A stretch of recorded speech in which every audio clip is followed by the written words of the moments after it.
A name whispered through the winds of Japanese history.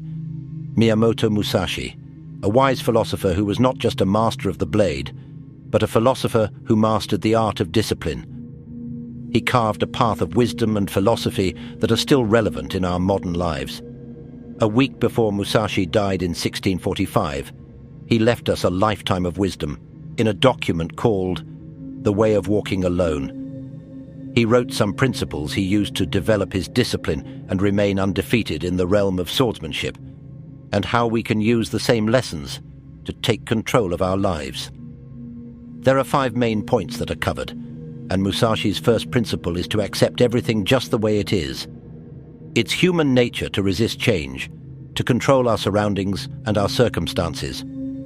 But when we focus too much on controlling everything around us, all it leaves us with is disappointment and frustration, because no matter what, we can't control everything.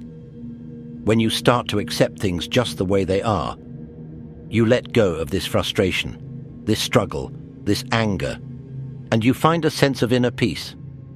That's because you accept the present moment for what it is, not what you want it to be.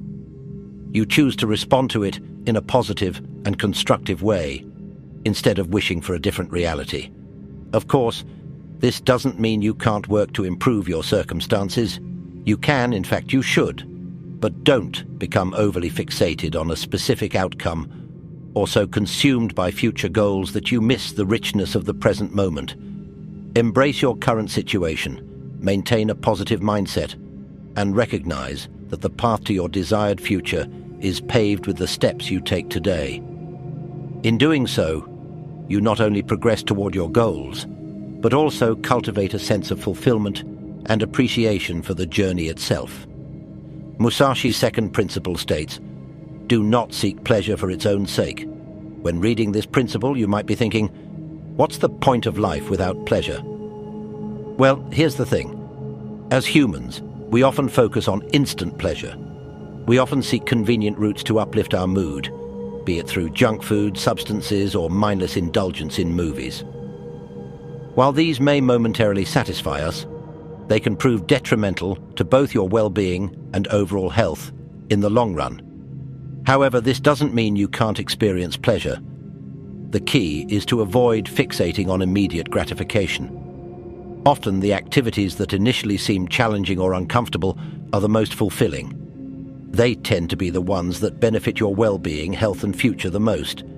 For example, engaging in regular workouts, mastering a new skill, or dedicating yourself to intensive study.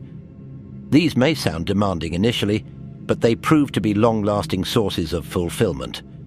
True self-discipline means avoiding the pursuit of pleasure just for pleasure's sake. Instead, you'll engage in activities that contribute to your personal growth. This may require more work, but in the long run it will bring even greater satisfaction. Musashi's third principle states, "Think lightly of yourself and deeply of the world." The universe is huge. Millions of galaxies, millions of planets, thousands of cities. And in this huge universe, we're like little explorers. The world is like a mega puzzle, super rich, super complicated, and incredibly fascinating. Yet sometimes humans tend to become too self-centered. They become so attached to their own beliefs that they end up missing the chance to discover other incredible ideas. In doing so, they overlook the richness and wonders of the world.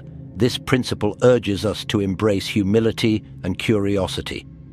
It encourages us to shift our focus from solely ourselves to understanding and bettering the world around us. After all, no matter how much you think you know, there's always more to learn, more to explore. If you start believing you're perfect and know everything, your growth comes to a halt. Musashi's fourth principle states, "Do not under any circumstances depend on a partial feeling." Have you ever wanted to do something but you have a feeling in your gut that it's not good, but you did it anyway? Do you remember doing that and ending on a good conclusion? Well, probably not, and that's the point. A self-disciplined person would never make a decision if they partially feel good about it. It means even your mind and your body are warning you that the situation might not align with your best interests. In such moments, pause and delve deeper into the circumstances. analyze potential consequences, and invest the time to gain a clearer understanding. When things are clear, that's when you decide. Musashi's fifth principle states, "Be detached from desire your whole life." When you get too attached to something or someone, you suffer if you don't get it.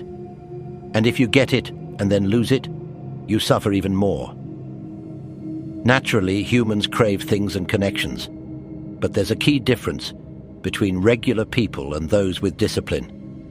People with self-discipline don't form strong bonds with their desires. Whether they attain what they want or not, they find contentment. They don't let external things take control to the point of ruining their lives. Instead, if they can't achieve a desire, they view it as a chance to grow rather than simply suffering.